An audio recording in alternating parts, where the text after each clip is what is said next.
Hey guys, Omni here. Just in case you haven't seen my Green Knight review, I went to the theaters today and I saw two different movies, one of which obviously was The Green Knight, and the other was Jungle Cruise, which is what we're going to be talking about in this video.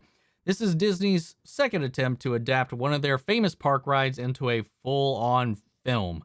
And we saw massive success with this with the Pirates of the Caribbean franchise. With that first film, Curse of the Black Pearl, saw some massive success out of that. Told a fantastic, memorable story, and that spawned a franchise which, for better or for worse, was massively successful.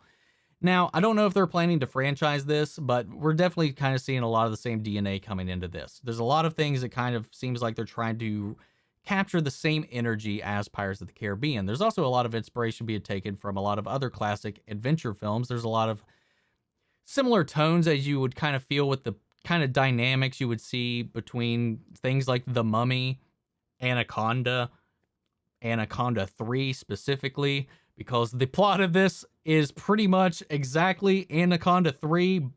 I think it was even Curse of the Blood Orchid, if I remember right. Yeah, pretty much the gist of the plot is that. So we'll kind of break into that. We'll get to that here in just a minute anyway. So the film is directed by Jaume Collet-Serra, who is the director of such things as House of Wax, Orphan, The Shallows, 3 separate Liam Neeson action films. He's currently slated to be the director, again with Dwayne "The Rock" Johnson, in the upcoming Black Adam movie for DC. So, he's getting some experience working with the man here. The film stars Dwayne "The Rock" Johnson, Emily Blunt, Jack Whitehall, Jesse Plemons, Édgar Ramírez, and Paul Giamatti.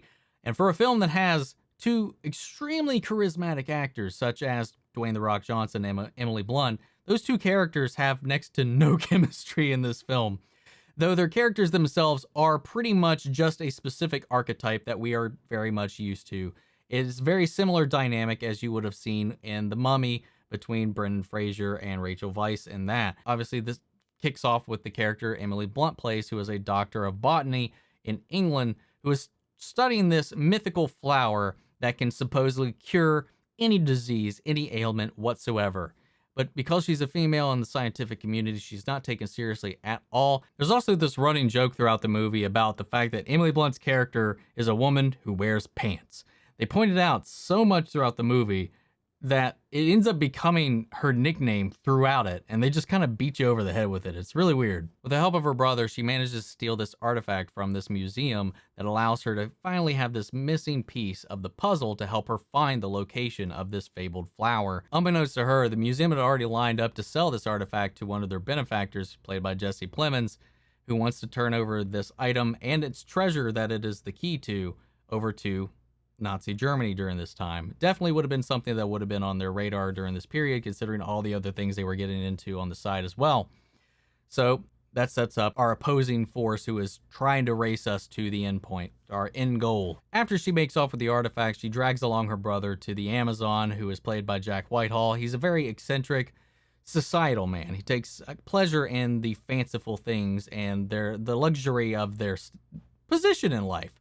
And so you kind of have that very similar dynamic between these two that you had in The Mummy with Evie and Jonathan, in that very, very similar banter and back and forth. Jack Whitehall does a fantastic job in this. Honestly, I think he was the most enjoyable performance given in this film for me. I really liked what he brought to the story and just kind of the way he just kind of fit in.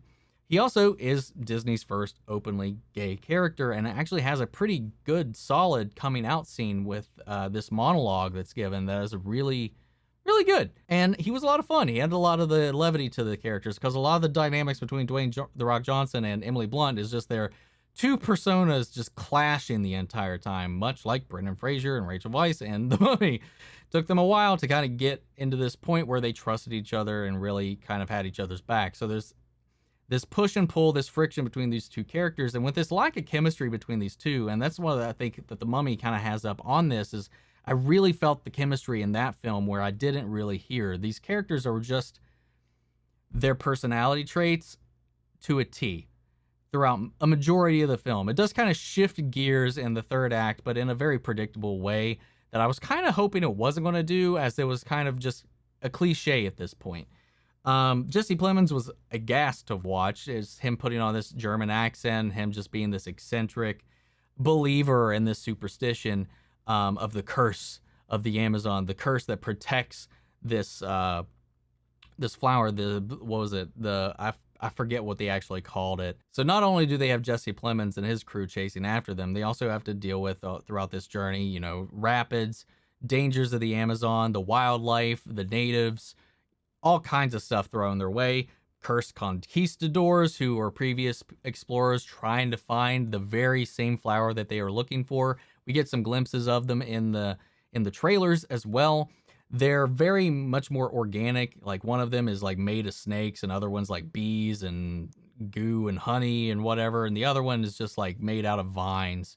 Their designs, I felt like with the CGI in hand, it wasn't all the way done. Like where Davy Jones, where the Pirates of the Caribbean built up, it was very CGI heavy, definitely towards the end, but they took the time to make that look great. Davy Jones still holds up as one of the best CGI characters brought to the screen. And though some of that was practical as well mixed in there, but it was a lot of CGI work and it always looked really good. This, it's not great. Like the CGI, not good, not very great. And with how busy these designs are, like one guy, just snakes all over him, the guy covered in bees, and Vine Dude, there's a lot happening. So any of the action scenes involving these two, it's just an assault on the senses, unfortunately. But everything that sticks to the river with the boat was really fun. I liked all those elements to it. I liked the puzzle solving of it. I liked them trying kind of like exploring the navigating side of it. I like the adventure side of this story. The supernatural side is where it kind of lost me a little bit with what it was trying to do. And again, like I said, maybe if it was executed differently, or maybe it was executed better, maybe the CGI was a little bit better, or even more fleshed out, might have been a little more enjoyable. Honestly, I feel like they could have left all that out and just kept Jesse Plemons in here as our primary antagonist and had just a very thrilling Indiana Jones style ride through the Amazon. But they had to complicate it much, kind of, again, going for that mummy twist in the end where the curse is real and they're being hunted by the mummies, these scarabs and all this stuff. You can even compare it to Pirates where you go down the cursed undead pirates that are hunting everybody. It's just, they felt like it seemed like they felt like they had to have some kind of cursed element in here to add like a different layer to this whole story to give it credence.